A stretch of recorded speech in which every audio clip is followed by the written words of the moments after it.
There are stories of betrayal that are loud and sudden, like the shattering of glass in a quiet room.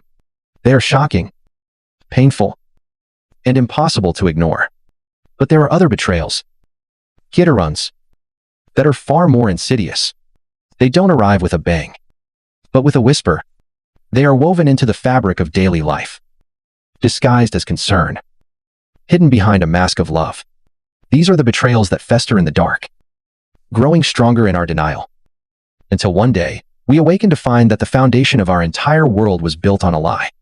This is a story about that kind of betrayal. It's about the devastating realization that the people who were meant to be your safe harbor were, in fact, the storm all along. I, Eleanor, 32 years old, female, always knew my family was difficult. As a professional archivist, my life is a quiet testament to order and preservation. I spend my days carefully mending the wounds of time on ancient documents, finding solace in the silent stories of the past. My own past, however, was a text I had long since learned not to examine too closely. The memories of my childhood were cold, both literally and figuratively. My parents, Margaret and Richard, had a unique method of discipline, leaving me outside in the harsh winter cold. This repeated trauma left me with a strange and permanent gift, a physiological inability to feel the cold as others do. For years, it was just a peculiar fact of my existence, a party trick and a constant low hum of something broken within me. I kept my parents at a distance, a carefully managed relationship built on infrequent phone calls and holidays spent in tense civility. I believed I had found a fragile peace. I thought the worst was behind me. I was wrong. The war had only just begun, and I had mistaken a ceasefire for a treaty. My life, as I knew it, truly began to unravel. On a Saturday in early autumn, the air was crisp, and the leaves outside my small apartment were turning to gold and rust. I had spent the entire day at my parents' house, hunched over their dining room table, organizing a mountain of complex financial paperwork they claimed they couldn't manage. It was tedious work, the kind of detail-oriented task I excelled at but which they had always disdained. After 6 hours, as I finally stacked the last neat pile, my mother, Margaret, surveyed my work. She didn't thank me. She simply picked up a folder, tapped it against her manicured nails, and said, "Well, at least your obsession with old paper is good for something." I felt the familiar, dull sting of her casual dismissal, but as always, I buried it. I told myself she was stressed. I told myself this was just her way. I drove home feeling that specific kind of exhaustion that comes only from spending a day pretending not to be hurt by the people you love. That was the first crack in the foundation, so small I barely noticed it. The second appeared 3 days later. My mother called, her voice a little too bright, a little too cheerful. She mentioned she had been in my neighborhood for a doctor's appointment and had thought about stopping by. I thought nothing of it until that evening, when I received a text from my neighbor, a kind older woman named Jane. "Hi Ellie." It read, "Your mother stopped by today. She seems very worried about you. She was asking everyone about your work schedule and, well, your habits." A chill that had nothing to do with the temperature crept down my spine. A doctor's appointment. My mother's doctor was on the other side of town. It was a lie. A small but deliberate one. For a moment, I considered calling her back, demanding an explanation. But the old, ingrained desire for peace won out. I texted Jane back. "Thanks for letting me know. Mom just worries too much." I wish I had paid more attention.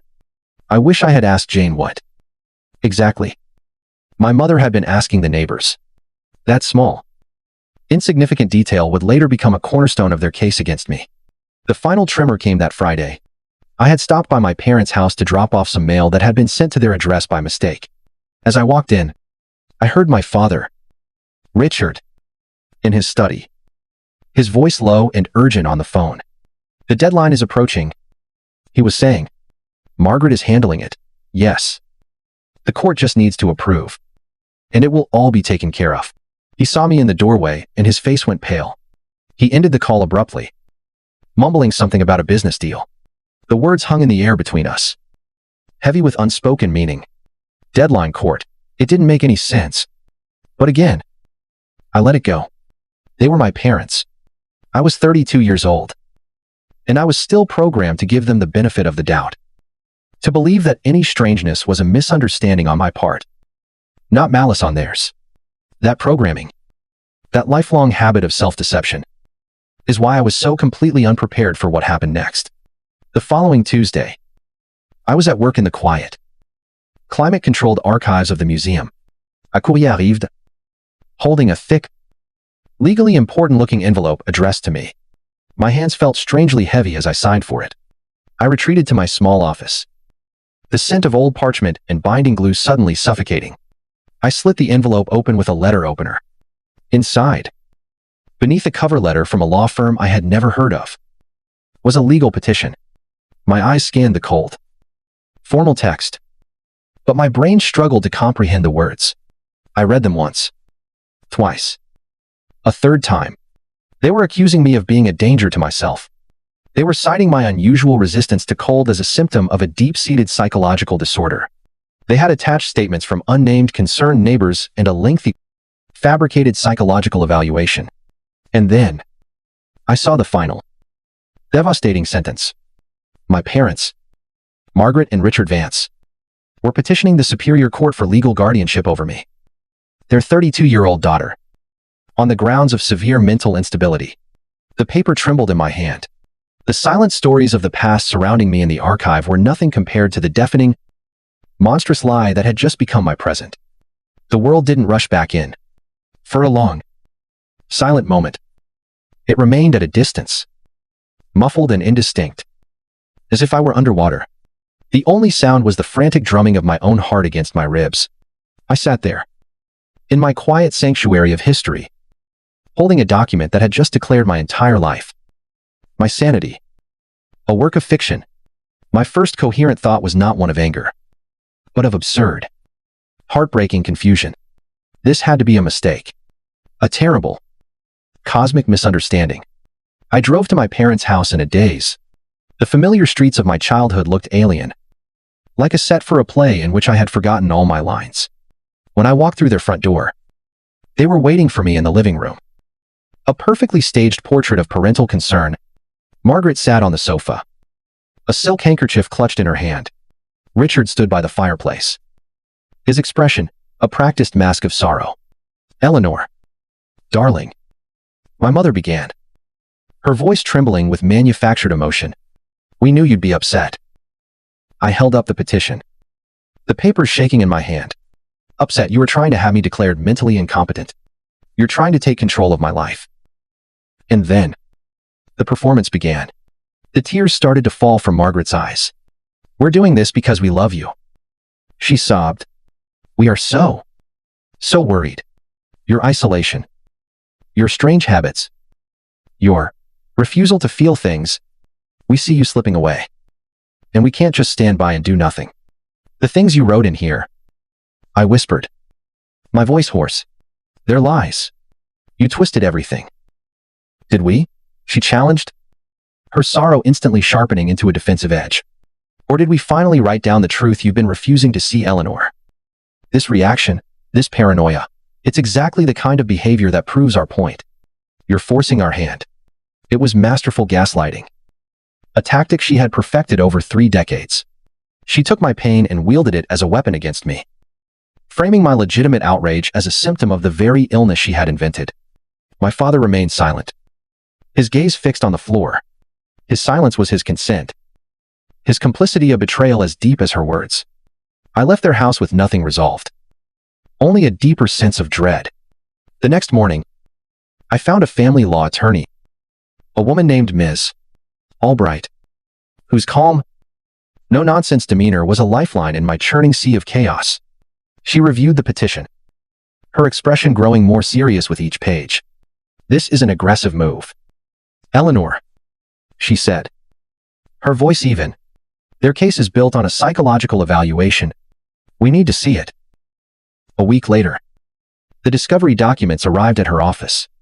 She called me in, and when I arrived, there was a thick, bound report sitting on her conference table. "This is it," she said. "The assessment by their expert, a Dr. Marcus Thorne. I opened it, and I felt the air leave my lungs. It was my entire life, stolen and grotesquely refigured. My childhood love for reading in my room was presented as antisocial withdrawal. My quiet, introverted nature was a flat affect indicative of schizoid tendencies. My meticulous work as an archivist was obsessive-compulsive behavior. They had even twisted my trauma, stating that my inability to feel the cold was not a physiological anomaly but a psychosomatic delusion, a sign that I had disconnected from reality. Every memory, every piece of my identity, I had been pathologized and turned into evidence for my supposed madness. This is a character assassination, Ms. Albright said quietly, watching my face. It's thorough, and it's vicious. I sat there, turning the pages of my own fabricated insanity, and a cold clarity began to cut through the fog of my grief and shock. This was too much. It was too elaborate, too expensive, too final. This wasn't a desperate act of worried parents. This was a meticulously planned execution. There had to be another reason. A piece of the puzzle I was missing. That evening, I did something I never thought I would. I drained a significant portion of my savings and hired a private investigator, a retired detective named Frank Davies. I don't know what I'm looking for, I told him over the phone, my voice low. But my parents are trying to destroy me, and I need to know why. Look into everything. Their finances, their connections, anything. For 2 weeks, an agonizing silence followed. The court date loomed. I went through the motions of my life, but I was a ghost, haunting the edges of my own existence. Then, late one Thursday night, as I sat alone in my apartment surrounded by legal papers, my phone rang. It was an unknown number. Miss Vance, this is Frank Davies. His voice was gravelly. All business. Did you find anything? I asked, my heart pounding. There was a pause on the other end of the line.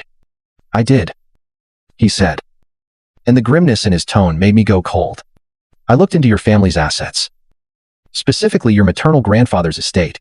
It seems he didn't trust your mother any more than you do. He took a breath.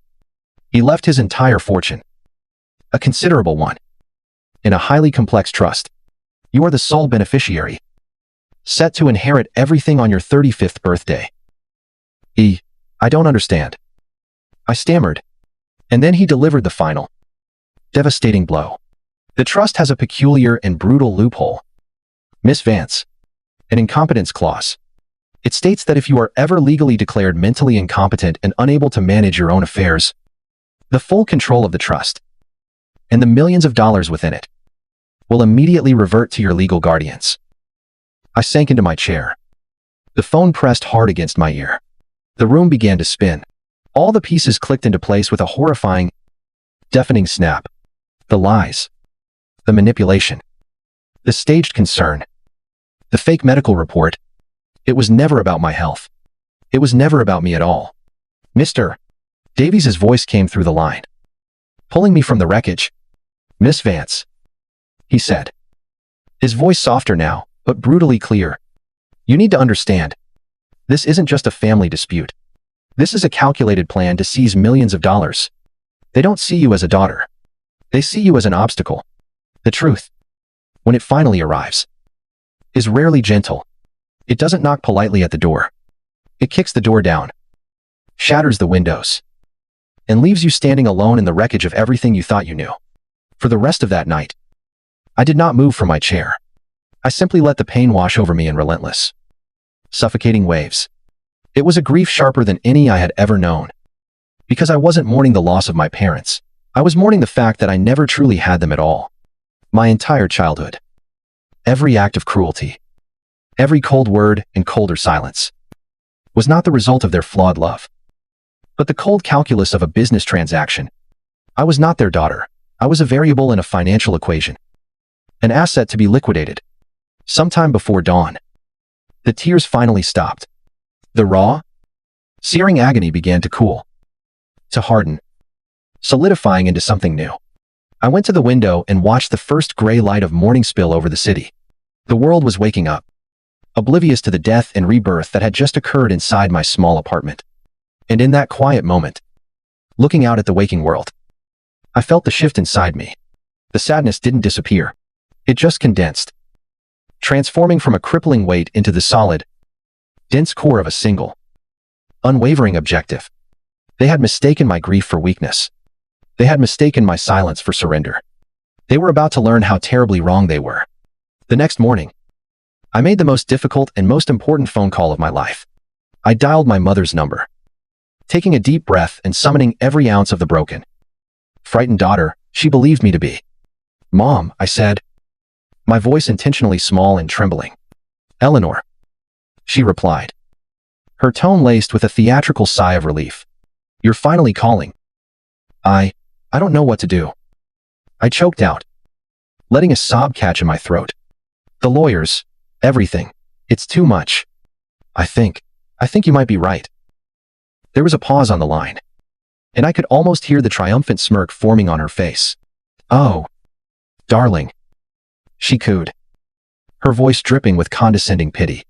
"I know it's hard to accept, but we're doing what's best. Don't fight it anymore. Just let us take care of you." She thought she had won. She thought the game was over.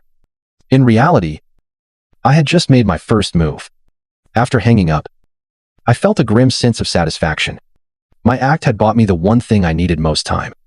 My next call was to the law firm that managed my grandfather's estate. I was put through to the senior trustee, a man named Elias Abernathy. His voice was old, formal, and wary. He spoke in clipped, legally precise sentences, making it clear he could not and would not discuss the specifics of the trust with me. He was a stone wall. "Mr. Abernathy," I said, cutting through his legalese, "I understand your position, but you should know that my parents, Margaret and Richard Vance, are currently petitioning the court for legal guardianship over me, citing mental incompetence." The silence on the other end of the line was instantaneous and profound. It lasted for a full 5 seconds. When he spoke again, the professional frost in his voice had thawed, replaced by a note of deep, unmistakable concern. "I see," he said slowly. "Miss Vance, I believe it would be prudent for us to schedule a meeting as soon as possible." I knew then that I had found an ally. Though I did not yet understand the depth of his loyalty to my grandfather's true wishes. That weekend, I drove to the storage unit where the few remnants of my childhood were kept. I was looking for anything: letters, old report cards, anything that could paint a picture of my life that contradicted their narrative of insanity. Box after box was filled with the mundane debris of a life half-lived. And then, I saw it.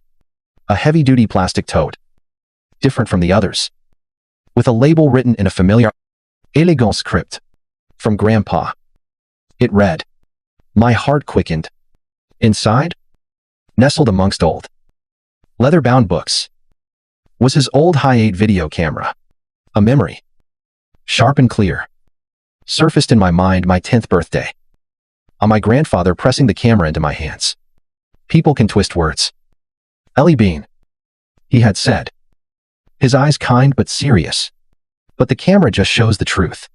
You keep this safe. One day, it might be more important than money." My hands trembled as I rummaged deeper in the box. And there they were. A neat stack of video cassettes. My eyes scanned the labels. Christmas, 9 years old. Summer picnic. Beach trip. And then I saw it. The one that made my breath catch in my throat. The label was simple, written in my own childish scrawl. Winter, 10 years old. I packed the camera and the tapes and drove straight to the museum. The audiovisual department had an old conversion deck that could play the tapes. That night, long after the last employee had gone home, I sat alone in the dim light of the AV room. The silence was absolute. I picked up the cassette, its plastic casing cool against my skin. I could feel the weight of the past, the weight of the truth trapped inside it. With a hand that was surprisingly steady, I slid the tape into the deck. I took a deep breath, and my finger hovered over the play button as the old machine whirred to life and the monitor flickered from black to a grainy, static blue. The image on the screen was grainy, a ghost from a past I had tried to bury. A small girl, no older than 10, stood on a snow-covered porch. She was wearing a thin jacket, her face pale, her lips tinted a deep, unnatural blue. She wasn't crying, she was beyond tears. shivering in a way that shook her entire small frame. The camera, held in her own trembling hands, turned for a moment to show the back door, locked and dark. A voice, sharp and clear, despite the tape's hiss, carried from inside the house. It was my mother's. "An hour more," the voice said. "Perhaps that will teach you to respect your mother's rules." The camera turned back to the girl's face, her eyes wide with a silent, frozen play. My eyes. I watched the scene unfold, not as a memory, but as evidence. My grandfather was right. The camera didn't lie. The next morning, I sat with Ms. Albright in her office, the video playing on a laptop between us. She watched the entire 10-minute clip in complete silence, her expression hardening with every passing second. When it was over, she closed the laptop slowly. "This isn't just a diary entry, Eleanor," she said, her voice quiet but fierce. "This is what lawyers call irrefutable. We can use this. We will use this." For the first time, a sliver of power, cold and sharp, ignited within me. I had survived their winter. Now, they were about to face mine. Our first move was not the video. That was our checkmate, to be held until the final moments of the game. Our opening gambit was more subtle, designed to probe their defenses and sow confusion. On Ms. Albright's advice, we filed a subpoena for the testimony of Mr. Elias Abernathy, the trustee of my grandfather's estate. It was a calculated risk, a signal that we knew more than they thought. The ripple effect was immediate. My mother was at her weekly luncheon at the country club, a performance of upper-middle-class grace. When she received the email from her lawyer, I can picture her perfectly, sitting amongst her friends, laughing at some trivial joke. The picture of a concerned matriarch burdened by a difficult child. Then, her phone would have buzzed. She would have glanced at it, her smile faltering for just a fraction of a second. A flicker of pure, undiluted panic in her eyes before she smoothed it over with a practiced air of nonchalance. Abernathy. How could Eleanor possibly know about Abernathy? The first crack in her fortress of arrogance had appeared 2 days later. The second part of our offensive was ready. Frank Davies, my investigator, delivered his full report on their star witness, Dr. Marcus Thorne. It was even better than I had hoped. The man had a documented history of providing expert testimony in contentious family law cases, often siding with the party who paid him the most. He had 2 prior malpractice suits filed against him for false diagnoses, both settled quietly and sealed by the court. "He's not a doctor," Davies grunted, dropping the file on my lawyer's desk. "He's a mercenary in a lab coat." We now had the means to not only dismiss his testimony but to utterly destroy his credibility on the stand. That evening, as I knew she would, my mother called me. The mask of sweet concern was gone, replaced by a tone of barely concealed fury. "Eleanor," she said, her voice tight, "your lawyer is being remarkably aggressive, subpoenaing a respectable man like Mr. Abernathy." "What exactly do you think you are doing?" I stood in my apartment, looking out at the city lights, and the tape from my childhood sitting on my desk like a sleeping dragon. I felt no fear, no guilt, only a profound and chilling calm. "I'm simply asking questions, Mother," I replied, my voice even and cool. The kind of questions you should have known I would ask eventually. I didn't raise my voice. I didn't accuse her. I simply let the silence that followed hang between us, thick with everything she suddenly realized I might know. Then I hung up. The true blow, however, fell the following week in a preliminary hearing. It was a procedural affair, not the main event, but it was where we would land our first decisive strike. My parents' lawyer argued that their request for guardianship was a private family matter, a painful necessity. Then Ms. Albright stood up.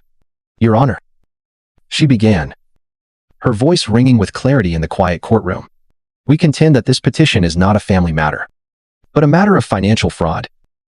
A murmur went through the room. My parents' lawyer shot to his feet, objecting furiously. But Ms. Albright continued, unperturbed. We have reason to believe this entire proceeding is a pretext for the petitioners to gain control of a substantial trust fund left to my client by her grandfather. Therefore, the petitioner's financial situation is not only relevant, it is the entire motive for this fraudulent case. We move that the court order their complete financial records to be unsealed and submitted as evidence.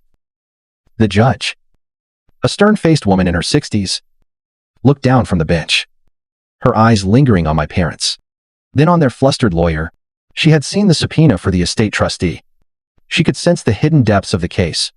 Given the gravity of the accusation, she said, her voice leaving no room for argument, and the mention of a significant estate. I find the request to be relevant. Motion granted. That evening, I imagined the phone call between my parents and their lawyer. I imagined him explaining that every bank account, every credit card statement, every hidden transaction was about to be laid bare for us to see. The game had changed. They had come for my sanity and my freedom. Now, I was coming for their secrets. They were no longer the hunters. They were the hunted. Panic, I have learned, is a terrible strategist. It smothers logic and fuels desperation, turning calculated plans into clumsy, reckless actions. The court's decision to unseal their financial records was the stone that shattered my parents' calm facade. And in the spreading cracks, their panic began to show. My mother, Margaret, whose entire life was a performance of unshakable control, refused to believe she was losing her grip. Her response was not to retreat or rethink her strategy, but to double down on the one tactic she truly mastered: manipulation. Her first target was my Aunt Carol, my father's sister. I imagine her making the call in the afternoon, her voice a carefully calibrated instrument of distress. Carol, it's a nightmare, she would have said, the manufactured sob already in her throat. Eleanor is being influenced by this awful lawyer. They're twisting everything, trying to make it about money. You know, we've never cared about money. We just want our daughter to be well. But Aunt Carol was not one of Margaret's country club friends. She was a quiet, observant woman who had witnessed my childhood from the periphery, and she possessed a healthy skepticism of my mother's theatrics. But Margaret, I can hear Carol asking, her voice gentle but firm, why would Eleanor even know about the trust fund if you hadn't done something to make her look for it in the first place? It just doesn't add up. The conversation would have ended with my aunt offering vague, non-committal sympathies, leaving my mother seething with a frustration she couldn't show. Her web of influence was beginning to fray at the edges. While my mother worked the phones, my father, Richard, made his own desperate move. In his arrogance, he believed he could fight fire with fire. He thought he could find some hidden dirt on me, on my lawyer, on anyone who stood in their way. And in his carelessness, he used his company-issued laptop, the same one he used for his disability claims, to search for and attempt to hire a disreputable data broker. He was looking for a digital ghost to dig through our private lives, believing his actions were untraceable. A secret whispered into the void of the internet. But he didn't know that my investigator, Mr. Davies, was not just a retired detective, but also a formidable digital forensics expert. Every keystroke, every search query, every email sent from that laptop was a breadcrumb leading directly back to their door. It was a foolish, reckless mistake. And it was a gift. Armed with the knowledge of their growing desperation, I decided it was time to set a small trap of my own. I had my lawyer discreetly let it be known through back channels. Overwhelmed by the pressure, I was considering a potential settlement. It was the perfect bait. An appeal to their greed and their belief in my weakness. It took less than 24 hours for my mother to call. Her voice was syrupy sweet, the voice she used when she wanted something. Eleanor, darling, she began, I heard you might be willing to talk. I'm so glad. This has all been a terrible misunderstanding. Your father and I just want what's best for you. We never wanted the money. You know that. It was only ever about your well-being. I let her finish, listening to the smooth, practiced lies.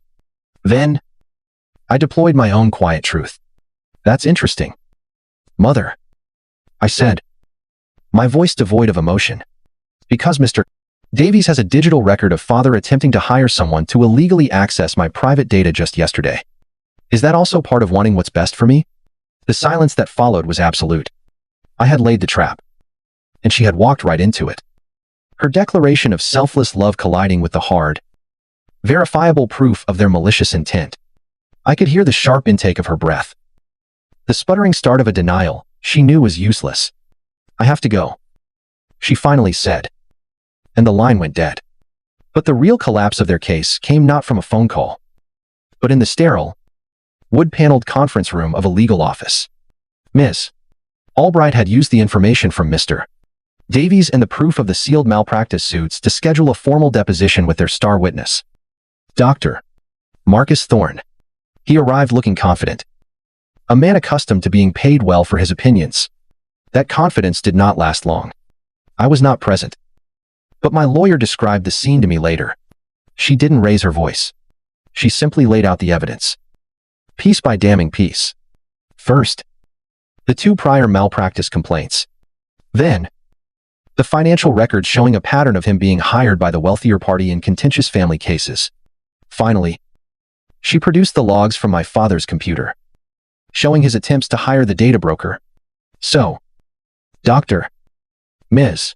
Albright concluded, her voice like ice, we have a pattern of questionable diagnoses, and we have your clients engaging in illegal activities to support their petition, providing false or misleading testimony in a guardianship case, especially one involving a multi-million-dollar trust, constitutes felony, perjury, and conspiracy to commit fraud.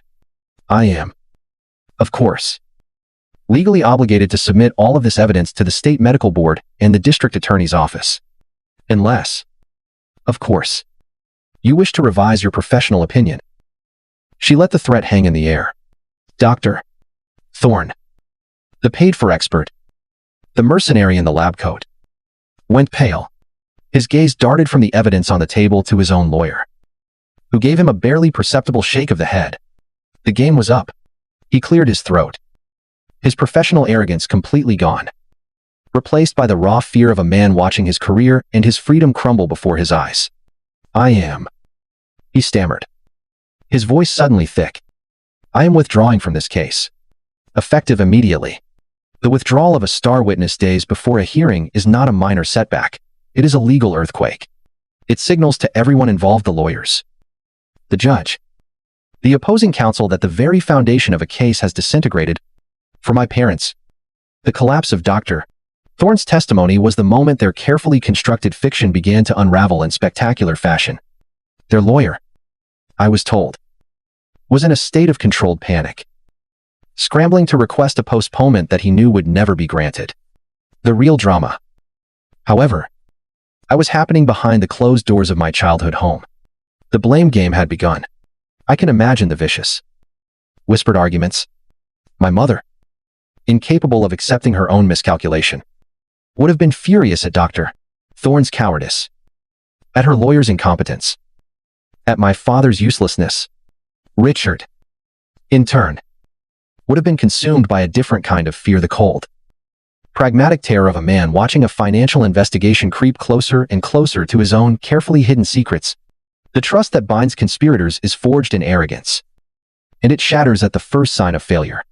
Seeing their fortress begin to crumble, I knew it was time to apply pressure to its weakest point, my father. I thought about sending the video to my Aunt Carol, but that felt like a declaration of war. I wanted something more intimate, something that would feel less like an accusation from me and more like a confession from them. I decided to send her the one piece of evidence that Richard couldn't deny, the recording of his own panicked voice, admitting that Margaret was out of control. I sent it in a simple email with a single sentence: Aunt Carol, I thought you should hear this. I'm sorry you were put in the middle of it. It was an act of quiet truth, not aggression. While I waited for that seed to sprout, the consequences of their actions began to ripple outwards. News travels fast in the small, interconnected worlds of law and medicine. The story of a prominent doctor withdrawing from a high-profile case after being confronted with evidence of past misconduct was too juicy to remain secret. Margaret, who had built her identity on a pedestal of social respectability, began to feel the chill. Conversations would stop when she entered a room at the country club. Old friends were suddenly too busy for lunch. The whispers followed her, and the currency of her reputation devaluing with every passing day. She was being erased from the social ledger she valued more than anything.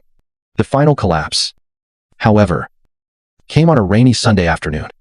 Aunt Carol, having listened to the recording of her brother's voice a dozen times, drove to my parents' house. Margaret was out, likely on some futile mission to repair her social standing. She found Richard alone in his study, staring out at the rain.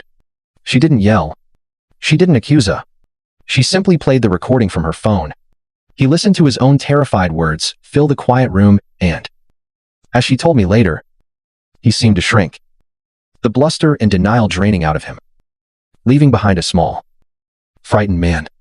She didn't just lie. Richard, Carol said, her voice filled with a sorrowful finality. She made you an accomplice to her greed. She was willing to destroy your own daughter for money. And she made our entire family a part of that ugliness. When does it stop? My father, a man who had stood by in silent complicity for 30 years, finally broke. He was a coward. But even a coward, when cornered, will do anything to save himself. What he did next was a betrayal so profound, so complete, that it dwarfed everything that had come before. He didn't call me. He didn't call his sister. He picked up the phone and called my lawyer. Ms. Albright. I was at the library, trying to lose myself in the quiet order of the archives. When my phone buzzed, it was her. I stepped outside into the damp air, my heart bracing for another crisis. Eleanor, she said, and I could hear a note of stunned disbelief in her usually unflappable voice. You are not going to believe this. What is it? I asked. There was a pause, and I could hear her take a deep breath.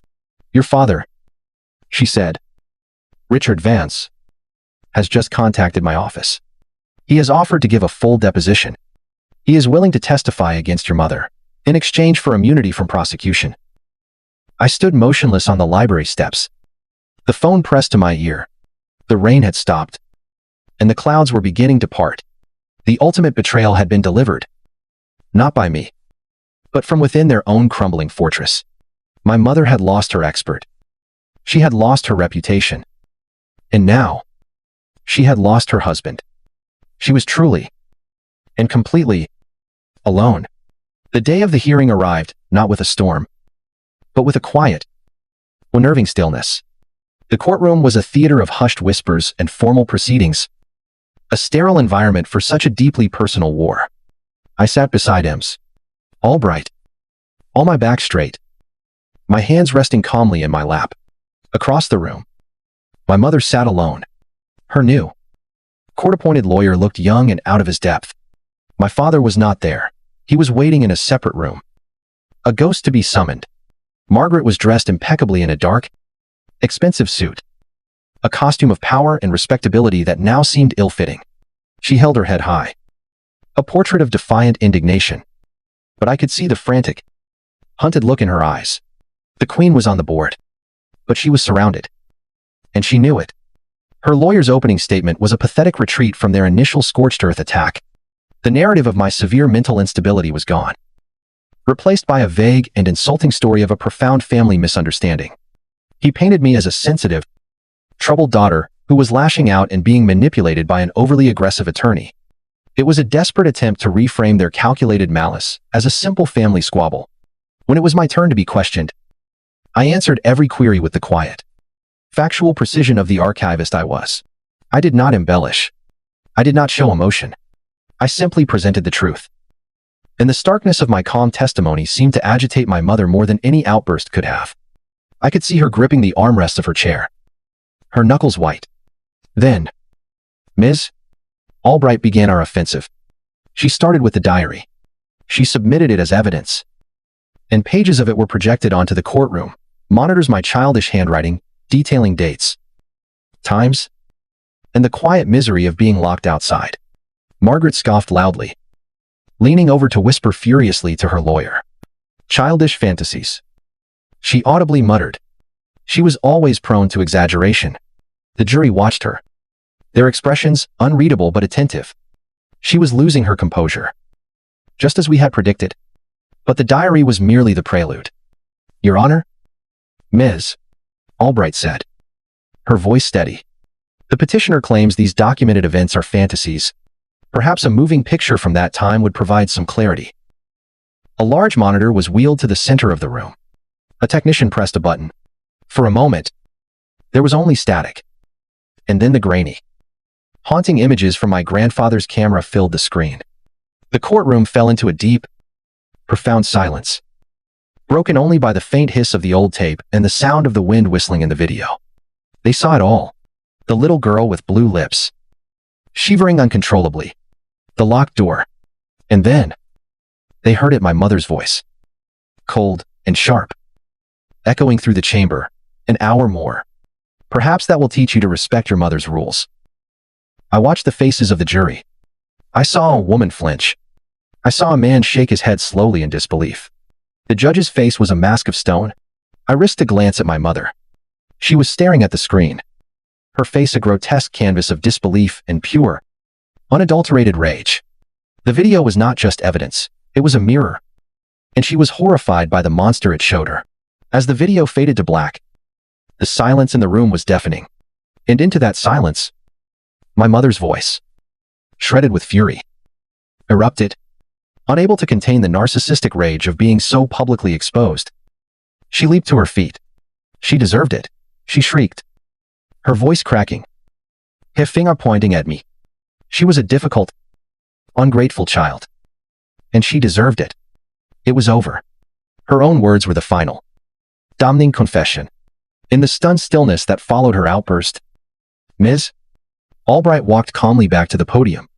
She laid out the rest of it with devastating precision, the testimony from Mr.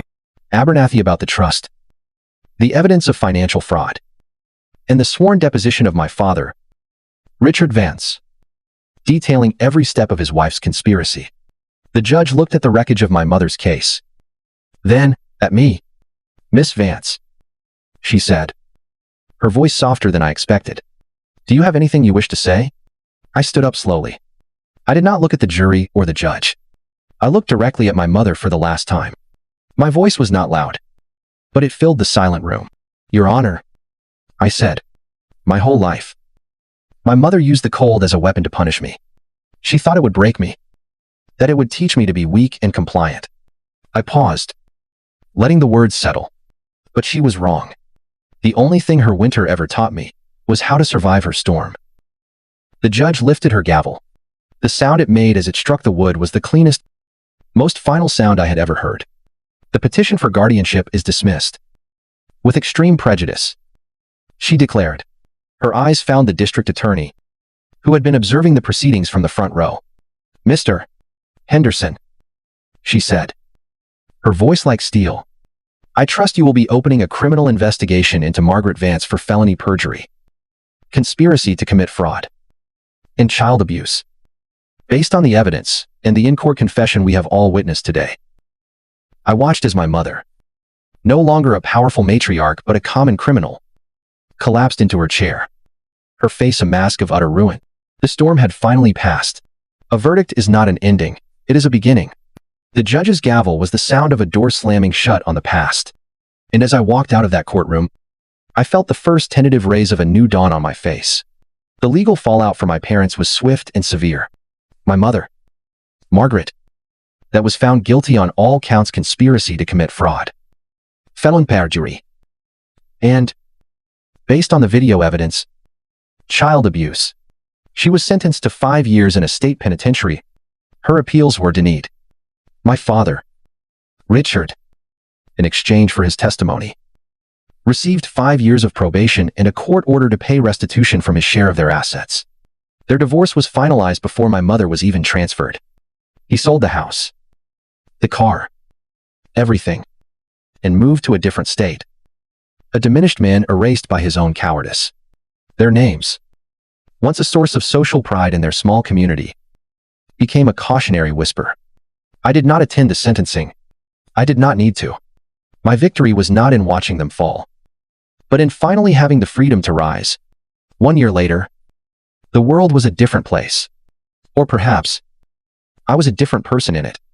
With the help of Mr. Abernathy, I took control of my grandfather's trust. The money, when it finally came, felt less like a windfall and more like a responsibility. A legacy of a man I wished I had known better.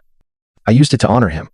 I founded the Abernathy Vance Heritage Preservation Center, a non-profit organization dedicated to the work I loved. Housed in a beautiful, historic building downtown, my days were once again filled with the quiet, patient work of mending the past. But now, it was a choice, not an escape. I was no longer an archivist hiding from the world. I was a director, building a future for it. The strange chill I carried in my bones was still there, a permanent reminder of the winters I had endured. But it no longer felt like a wound. It felt like a scar, a mark of a battle fought against all odds. 1. I received a letter from my mother last month. It came from the correctional facility. Her once elegant handwriting now cramped and shaky. It was not the apology I once might have craved. It was a rambling, self-pitying account of her hardships, with a single, clumsy sentence of regret tucked inside. I suppose I made some mistakes, she wrote. The letter ended with a plea. Can you find it in your heart to visit me? I read it, and folded it neatly, and placed it in a box. I did not write back. Maybe one day, in a future I could not yet imagine, I would. But not now. Now was my time. The time for healing was a territory I had to claim for myself, and its borders were still being drawn. This afternoon, as I was organizing my new office, I came across the sealed envelope Mr. Abernathy had given me, the letter my grandfather had left for me. My hands were steady as I opened it. The ink was faded, but his handwriting was strong and clear. He wrote of his regrets, of seeing my mother's growing coldness and not knowing how to stop it. He wrote of his pride in my quiet strength. And then, I read the final paragraph. The words that would become the true inheritance he left me. My dearest Eleanor, he wrote, your mother will try to make you as cold as she is. She will use the winter of her own heart as a weapon against you. But you must remember this, your true strength was never in your ability to endure the cold. It was in the fierce, unyielding warmth within you that allowed you to survive it. Do not let them extinguish that flame. Protect it. Nurture it. Live well. Eleanor, that is the best revenge. I stood by the window of my office, the letter in my hand, looking down at the bustling street below. A single tear traced a path down my cheek. But for the first time in my life, it was not a tear of pain or of sorrow. It was a tear of release, of gratitude, of peace. I thought of the little girl on the snowy porch, and for the first time, I didn't feel pity for her. I felt pride. She had survived, and now, at long last, she was free. When the trust that binds a family together is replaced by greed, its collapse is not a risk, but a certainty. Eleanor's story is a harrowing reminder that the deepest betrayals often come disguised as concern, and that true monsters rarely look like the ones in fairy tales. But it is also a powerful testament to the quiet strength found, not in loud confrontations, but in the patient gathering of truth, allowing an adversary's own actions to become their final, inescapable judgment. We understand that there is no pain more profound than being betrayed by those who were meant to protect you. If you find yourself facing a similar battle, remember, setting boundaries to protect your peace and your sanity is not a selfish act. It is the ultimate act of self-respect. You are not responsible for their actions, but you are responsible for your own healing. And that journey begins with the brave decision to put your well-being first. So we leave you with this question. Have you ever had to draw a difficult line with a loved one? In your experience, where is the line between forgiveness and protecting yourself from further harm? Share your thoughts and your stories in the comments below. Your wisdom might be the light someone else needs to find their way out of the dark. Story 2. I 38 meters married my wife 33 ferrets 2 years ago after she revealed that she was pregnant. But I know I'm not the father because I'm sterile. So I play along. She was more interested in marriage than I was. But I agreed to it just to please her. About a year ago, we began trying to conceive again at her insistence. We had a lot of difficulties during that time. But when things got so bad for my mental health that I decided to go get myself tested. My wife had turned mean. I tried to deal with her behavior during the time we were having trouble getting pregnant. But it was just too much to handle. A few days after the test, the doctors told me that I was sterile, which, to be honest, broke my heart. I had already begun to imagine my life as a father, and I truly wanted to be one. So hearing that I would never be able to be a father was the most devastating news I could have received at the time. But the worst part was yet to come. I've been trying to find the courage to tell my I waited a few days after I found out the results of my test to tell my wife that I was the reason we couldn't conceive because I was afraid of how she would react. She had already been so cruel to me that I couldn't imagine how she would feel when she realized that what she wanted was probably never going to happen with me. However, she was the one who ended up surprising me by sitting me down 4 days after I found out I was sterile and telling me that she had some really important news to share with me. I was terrified because I thought she had somehow discovered my infertility. But she wanted to tell me that she was finally pregnant. I was completely taken aback by her announcement. But fortunately, she was blissfully unaware of my true feelings and started celebrating right away. I tried to join in on her joy so she wouldn't question me or anything. But the very next day I had another test to make sure I was truly sterile. And when I got the same results, I was at a loss because if I wasn't the father, then the idea that my wife was cheating on me was so strange and terrible that I did nothing about it for the next few days, while she planned a full-fledged party to announce her pregnancy. She seemed really happy, and I was equally broken. But I couldn't let it happen because the medical procedures she needed to get pregnant artificially were expensive, and she couldn't have gotten anything done without asking me for that kind of money first, because I was the only one who made money between the two of us. I couldn't even tell my wife what I thought because first of all, too much time had passed. And secondly, I wanted to know who the exact father of her child was because if I confronted her, she might just leave. And I'd never know. Fortunately, I found out on the day of the party itself.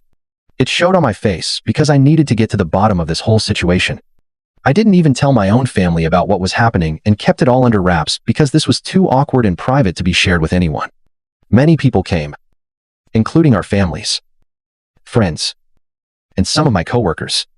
She also invited one of our neighbors, who lives directly across the street from us. He is a young man, and he is undoubtedly much more attractive than I am. As a model, he is still trying to establish himself in the modeling industry.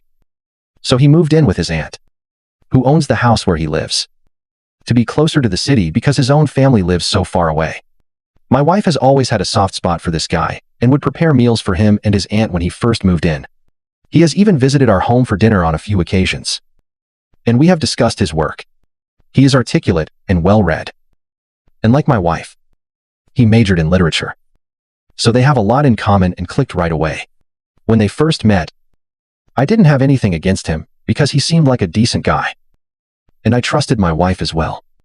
But when he came in on the day of our party and my wife's eyes brightened. And I sensed that something had changed. She made a bed for him as soon as he entered. And they hugged for a longer period of time than she had hugged any of the other guests. No one else seemed to notice. But I did. And I knew that something was brewing. I needed a way to confirm it. So I excused myself to go to the L. But instead I went to the bedroom and opened my wife's laptop. Since she told me she was pregnant, I've been able to check her phone while she was sleeping. But I hadn't found, if I was home, she was always watching something or typing something on her laptop. When I asked her what she was doing, she would turn the screen away from me and tell me that she was working on her novel, which had been going on for months. I respected her privacy because I had actually assumed that she was working on a novel. But now that things had changed, I was fairly certain that there was no novel and that it was just an excuse to hide the contents of her laptop from me. But fortunately, there was no password or anything I could easily access. After some research, I discovered another email account in addition to the real one. So I switched to it and read through the emails that had been sent and received. I saw that he was using his real name, so I knew the email address. And in the more recent emails, she was telling him she was pregnant. But he didn't take it. The man was upset about it and stopped for a while.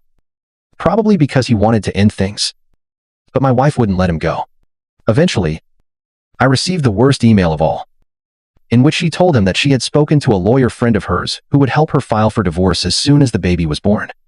She even tried to persuade me to have a child with her so that she would receive both the child's support and alimony after the divorce, allowing her to leave with our neighbor a few months later and live a happy life ever after. I was appalled when I read that, and I still get sick every time I think about that email. Nevertheless, I quickly pushed the feeling away and went back to work, taking multiple screenshots of the email on my phone before shutting it down and putting it back where I found it. I was more disgusted by my wife's attempts to deceive me into having a child with her than I was by the cheating. Making me pay all that money to support her dream life with her struggling boyfriend was insane. And to top it all off, She was such a talented actress that I hadn't suspected anything yet. Her happiness was almost unsettling. But I was so furious about it all that I decided to go above and beyond to exact revenge. I made the decision to comply. And then I dropped the bomb on her when she least expected it. There was no way I was going to let her get away with it without feeling the betrayal and hurt. Call me a psycho.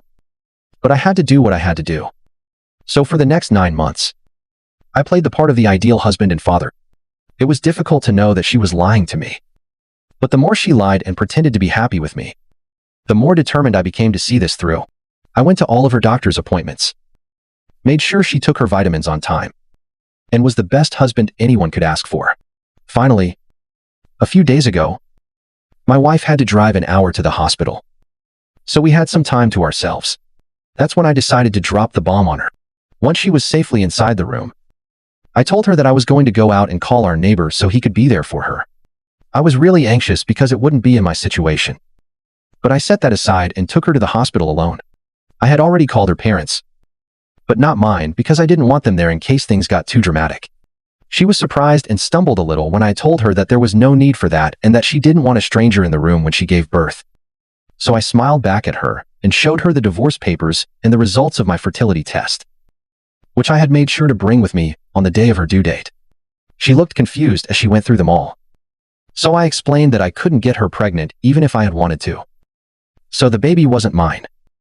And then I told her about the emails that, when I finally walked out and called our neighbor to let him know that my wife was in labor, I didn't even wait for his response and hung up as quickly as I could. Then, I got into my car and waited for my wife's family to arrive as soon as I saw her dad's car. I had discovered her super secret account, and the look on her face was priceless as I walked out. She struggled to find the right words. And I thought I might need to stay in the hospital myself because my heart was beating so quickly. Pull into the driveway. I left as quickly as I could, turning off my phone just to be safe, and drove for a while until I arrived at this motel a little out of town. I had packed my bags a few weeks prior and had them in the back of my car so that I would always be prepared. I spent the rest of the day watching TV, drinking beer, and doing everything I could to distract myself from my worries. That night, I slept peacefully, knowing that I was finally, after completing this entire act. I woke up the following morning and turned on my phone. Naturally, I received hundreds of texts from my wife and my neighbor, none of which I bothered to read. However, I did read through some texts that my brother and parents had sent me. I assumed my wife had gotten in touch with them when she was unable to reach me. So I made the decision to call my parents again and talk to them. I informed them that I would be returning home soon, and even asked them to bring my brother there if they could, so that I could explain the whole situation to them because they did deserve an explanation for what was going on. I drove to my parents' house, where my brother was already present. They were all looking perplexed and a little irritated, which was understandable given that they had just missed the birth of my own child and their grandchild. However, I sat them down and gave them the full explanation of what I had done. And by the time I finished, they were unable to speak. So, I was prepared to be inundated with inquiries, and my wife has gone to great lengths to accuse me of ruining her experience of becoming a mother for the first time. She has been attempting to call and text me ever since I left. But I haven't responded to anything. My neighbor texted me a few hours ago to say that my wife was extremely upset. However, nothing of the sort occurred. All my dad said was that he hoped nothing worse would happen. And if the others had any additional comments, they didn't say anything. He also mentioned a few other things in his text, such as how my wife had begun to fall in love with me again during her pregnancy, which had been shocking for both of them. So I should at least try to give our marriage another chance. I called BS on it. I can't believe the audacity that these people have still trying to talk to me and make it seem like this is some trivial thing that I'm getting pissed about. I'm not sure why they think I'm that stupid. But my wife is upset and there's nothing I can do about it. She's mostly upset that I knew everything from the start, but chose to be with her and put up with this whole act, accusing me of lying to her Ida for staying with my wife throughout her pregnancy and misleading her, despite knowing that the baby wasn't mine and that she had been cheating on me with our neighbor update 1. I've been staying in a hotel room for a week since the baby was born, and I haven't gone over to see my wife yet, since I've made it pretty clear that I don't want to talk to her or listen to her. She keeps texting and calling me, but I don't know why. I haven't blocked her yet, but I have blocked my neighbor because he took it upon himself to text me and remind me that my wife was still holding out hope and wanted me to get back to her. I'm positive that's the only reason he's still with her and trying to. I'm not the one who suggested that she quit her job after marriage. In fact, I was quite supportive of her back when we were dating and she used to work. The reason I'm forgiving her is so that she'll at least receive something from the divorce settlement and the alimony, since both of them are essentially unemployed. My wife was a stay-at-home spouse, which I appreciated and respected. But she wasn't just staying at home and doing the chores. She was also cheating on me behind my back. And that was unforgicious. The one who stated that she wanted to quit and take care of our house instead. So I didn't object either, because it was her decision and I made enough money anyhow. I'm fairly certain that my lawyer will be able to get me out of paying alimony once we can prove that she had been cheating, which I hope will be simple. As for my neighbor, he's still having trouble finding well-paying modeling jobs. So even with all of their money, they won't be able to handle his own expenses, my wife's expenses, and a baby on top of that, combined. So good luck to them. I'm just glad I'm out of this mess and won't have to give them anything. Not even my attention. I just hope my wife understands that and doesn't waste any more of my time by contesting the divorce, which I hope she won't. But given her complete lack of intelligence, she might as well. So I'm ready for that too. The images of the emails that were exchanged on her secret email account are still safely saved on my phone and backed up on my laptop. So I'm not too concerned, even if she decides I'm giving her time to leave our house on her own and have forcibly evicted her because the house is registered in my name. I'm hoping for the best now, and maybe this will blow over soon enough. I was right, my wife is a fool who decided to negotiate because she wasn't happy with the settlement that I'd agreed to. Delete her account because she can't delete those images that I have. And I know I'll be good to go. If the worst happens, I'll even pay her alimony. But at least I won't have to be with her. Offered. Which was essentially the amount she had spent during their marriage. And even that felt fairly generous to me. I'm not sure what miracle she believes will occur. But whatever works out well for her. And she texted me yesterday to let me know that she had moved out today. I returned home with the hope that she had moved in with her parents or something. But I was completely let down to find that she had simply moved across the street into our neighbor's house, and that I would still need to see her and her boyfriend's faces every single day now. And I even thought about moving back into a hotel. But I decided against it because this was my house, and I had the freedom to live wherever I wanted to. I did wonder why my wife hadn't moved in with her parents instead, since living with our neighbor would have harmed the divorce case, and she was only making things worse for herself. But I didn't have to think too hard, because while scrolling through, among all the unread messages I've received from various people so far, I also came across one from my wife's father. I hadn't replied to a number of people who had texted me in the last few days, and his message had also been lost in the shuffle. It was a lengthy text about how sorry he was for what his daughter had done, and that they strongly disagreed with her actions. Her father was saying these things. So it meant a lot to me, and validated my feelings so much that I could feel tears welling. But refrained. Wife's actions, and informed me that he would cut her off since she informed him that she wanted to challenge the divorce. As of right now, nothing my wife has done made sense to me because I knew that everything she had done would eventually backfire. And even someone like her had the common sense to realize that either she is simply very foolish, or she still has some sick and twisted tricks up her sleeve. I hope the latter isn't the case. But I wouldn't rule it out. She is essentially the worst this living arrangement is going to get. It's been a month since the negotiations for my divorce settlement started. And so far, things are going pretty badly for my wife. I've been able to prove that she had been cheating on me. Update 3. So it's been a month since the start of the negotiations. I'm sure they'll try to make me feel uncomfortable or jealous. But I'm determined not to let them get under my skin and provoke me, because they're definitely going to use that against me. I've been able to prove that my wife had been cheating on me. And she even made my job easier by moving in with the man I accused her of cheating with. So there was no doubt about the veracity of my claims. She tried to fabricate some false accusations about me being an alcoholic, which is also why I was sterile. And that's why she had an affair since we were trying to conceive. So far, the negotiations for my divorce settlement are going pretty badly for my wife. Cruel and bitter toward her. But that was easily disproved because everyone knew that I had stopped drinking last year when we decided to start trying for a child, and that I hadn't touched alcohol since. I don't know why she thought that would work. And it was pretty dumb of her. I suppose she was just clinging to the idea that her original plan had failed miserably. And now she was too busy being a mother to be a cunning mastermind. And her baby daddy was too foolish. So there they were. By this point, both of us are doing well. aware that there is very little chance that she will leave his house with any alimony at all. And I assume she must have told her boyfriend this because a few days ago she was abruptly evicted from his home with her baby. Yes. I heard a lot of shouting and screaming coming from their home. And a few minutes later, I witnessed my wife and her son being evicted from the house as the father yelled utterly repulsive things about her and called her every derogatory name in the book. I watched all of this from my living room, and when I saw him push my wife out as she was carrying the baby, I hurried to help. Enmity be damned. Because I couldn't let a helpless baby suffer for something that wasn't even his fault. By the time I got to his door, he had already slammed it shut. And my wife and her son were crying. I took the baby and held my wife's hand so I could lead them back to my house across the street. And then I called my father-in-law so he could take her home. An hour later, he arrived and took her away once more, thanking me for everything I had done in that hour. My wife had been crying uncontrollably. So, I had essentially been soothing both mother and child myself. I wanted to call the police, but she convinced me to let it go because she didn't want any more problems. She repeatedly apologized for whatever had happened, telling me that she had been so desperate to be with the person she loved that she had lost all of her morals and self-respect. She was sincerely sorry for everything, telling me she would accept whatever happened and wasn't going to stop negotiating in order to expedite the divorce process. So I suppose that's a good thing. I hope she ultimately chooses to file charges and gets over everything.